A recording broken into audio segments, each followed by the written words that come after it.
Today's episode is taken from the second annual Lawrence First and Goal Clinic, and this one is with offensive coordinator at Charlotte, Mark Carney. I've known Mark for a while. He's a Cleveland native, definitely a small world and tight football community here in Northeast Ohio. I coached his brother in an all-star game in 2003 when his brother was finishing his senior year in high school, went on to play at Air Force. And then I worked with his mother, who was in the athletic department at Baldwin-Wallace University. I saw him play when he was at St. Edward High School, did an excellent job there as their quarterback, and went on to play at Fordham University, and just had some great influences, as he'll explain, around football. One of the things he's always done well is incorporated shifts in motion into his offense, and Charlotte was able to be one of the top teams in time of possession, and as Coach will note, that shifts in motions are a part of it. And when you are slowing things down, using shifts in motion certainly is a tool you want to utilize rather than standing at the line of scrimmage and being static and allowing a defense really to key in on what you might do based on your formation. So this is a quick one, but I think Coach shares a lot of important points on how you do this, how to incorporate shifts and motions, and he shares some ideas here.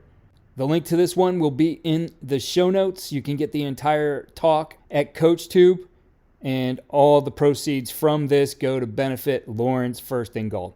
Here's Coach Carney. Thanks, everybody, for joining here. My name is Mark Carney. I am the offensive coordinator and quarterbacks coach at the University of North Carolina, Charlotte. Got here with the rest of the staff. Coach Healy hired me in December of 2018. Started my career here as the quarterbacks coach. After one season, was promoted to the offensive coordinator position. I'm having a blast here. First things first, I want to say thank you to John and Marianne Luce, the whole Luce family. What you all do for Lawrence First and Goal Foundation is unbelievable. As a player at Fordham, got to compete against Coach Luce when he was at Lafayette College there, and lots of great memories, but really appreciative of the time and the ability to share some thoughts with you tonight.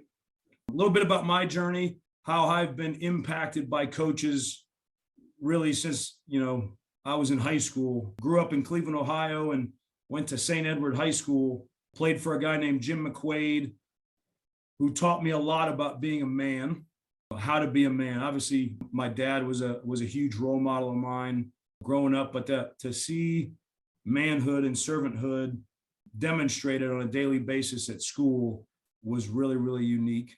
Greg Urbis had a huge impact on me. Coach Herb was the wrestling coach at St. Ed's for a long time, and discipline and attitude, and taught me a ton. The principal when I was there, Jim Kubacki, was a former college football player, a quarterback at Harvard, and mentored me, took me under his wing as a young guy, and taught me how to be a successful high school quarterback. I played my college ball at Fordham University. I got my start with Coach Ken O'Keefe, who went on to Iowa and in the NFL for a long time, but introduced me to college football and taught me a lot about how to be a college quarterback. Dave Clawson got hired at the end of my freshman year, and if I know anything about the game of football, it's because of Dave Clawson. He taught me more X's and O's and things of that nature than I'll ever be able to repay him for.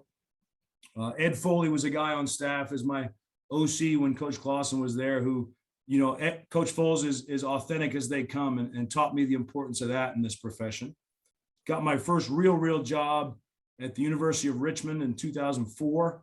Coach Clawson hired me down there, worked for him there for 3 years, got to meet my current boss, which is a cool story, Will Healy, but recruited him there to be a quarterback. I was 24 years old, had no idea what I was doing in this profession. And all these years later, I got a chance to work for him. So cool story, wrapping it all together.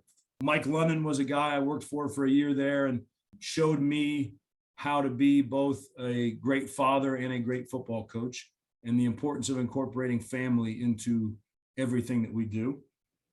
From there, after the 2008 season, we won the national championship, and my career jumped to Bowling Green, back with Coach Clawson. Met there Warren Ruggiero. Coach R has had a tremendous impact on me and taught me a ton about spread offense, and I'm forever grateful for our relationship. Transitioned from there to Baldwin-Wallace. Got my chance to coordinate and followed Keith Grabowski, actually, at Baldwin-Wallace University there. So got to know Keith. From there, transitioned to Division II, Virginia State University. Got to work for a guy named Reggie Barlow, and his dash, his discipline, attitude, sacrifice, habits, and doing it all aligned with a good heart taught me a ton there as well. And then got hired here in 2018 with Coach Heels, and our mantra is Pete, baby.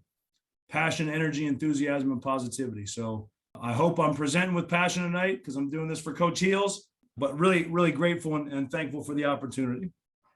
All right, so here at Charlotte, we are a young program. This is heading into our 10th season of college football. Started as an FCS institution in 2013, really 2012, 2013 was the first season, and have made significant jumps, jumped from Conference USA to Conference USA after 2 seasons, and excited to join the American Athletic Conference in 2023 here. So young program, excited about what we're doing. We use a lot of both shifts and motions, and there's a lot of different reasons for it. So we define the difference in a shift and a motion. Okay, so a shift is defined as one or more players moving that will get reset, usually on the opposite side of the formation they started on, resulting in an entirely new formation or a formation change. Why do we do it? Well, one, probably most importantly, is it uncovers a little bit of defensive disguise. Anymore, these defensive guys do a really, really good job of showing you one picture and changing post snap to a different coverage picture or pressure picture.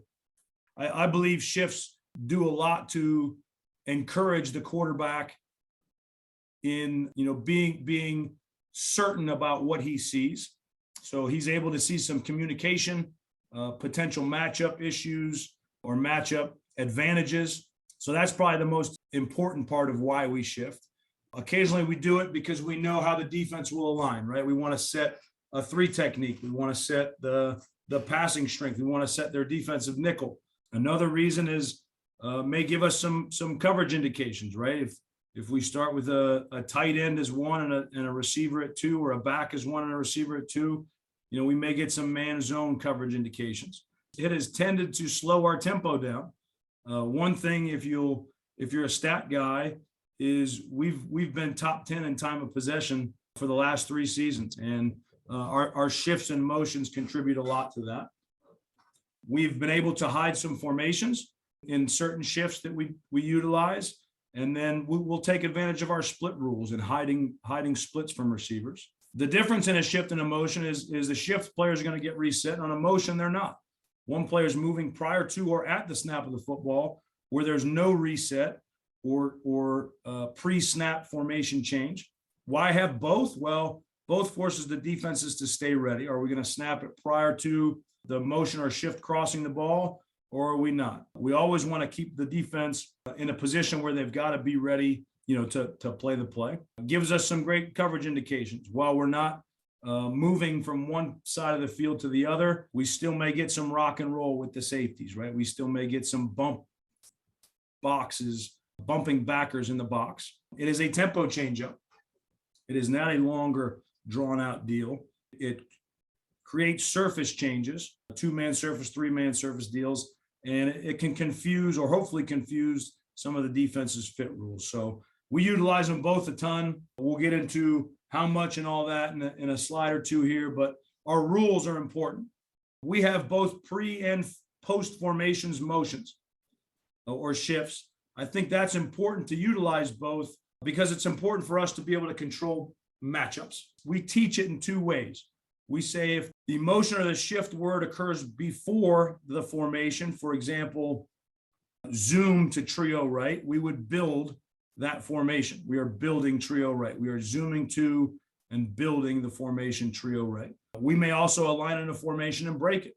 So we may say a formation trio right and then zoom out of that formation. Again, matchup controls, the ability to build and break formations based on game plan is important. As far as how we motion, it's important for the motion man or shift man to understand the surface they are shifting to or motioning to. Are they going to a 2-man or a 3-man surface? Are they going to a nub surface? Are they going to a spot where they may be by themselves? The width and speed of that motion will be determined by the surface we are shifting words. We utilize a bunch of different words and colors, dropping them in these learning buckets for our guys. Y words being tight end motions or shifts, Z words being receiver motions or shifts, R words being running back motions or shifts, F words being fast motions or fly motions, more motions, not shifts, and then S words being strictly shifts. We'll also use some colors as some shift words too. So lots of different ways to call these things, but we're going to utilize them a ton. So this season, we utilize shift or motion on 76% of our snaps. You can see some of my GAs and analytics folks working for us here at Charlotte put together this chart for me. So the big numbers over here are our total plays, 346 total pass plays, 349 total rush plays. We utilize motions on 263 of the 346 pass plays and on 264 of the 349 run plays. So about 67 or 75.8% of our snaps utilize motions there. You can see some of our success rates, what we needed to go, and some other information there. Well, there's definitely some useful insight on shifts and motions from Coach Carney. Again, the link to the entire talk and presentation, which includes video, is in the show notes. The proceeds benefit the Lawrence First and Goal Foundation. I'll also include some related links. Coach mentioned a lot of people who have been influential to him, and some of those guys have been on the podcast as guests as well. So check the show notes for links to related content. Follow all we're doing at coachandcoordinator.com and follow me on Twitter at Coach K. Grabowski.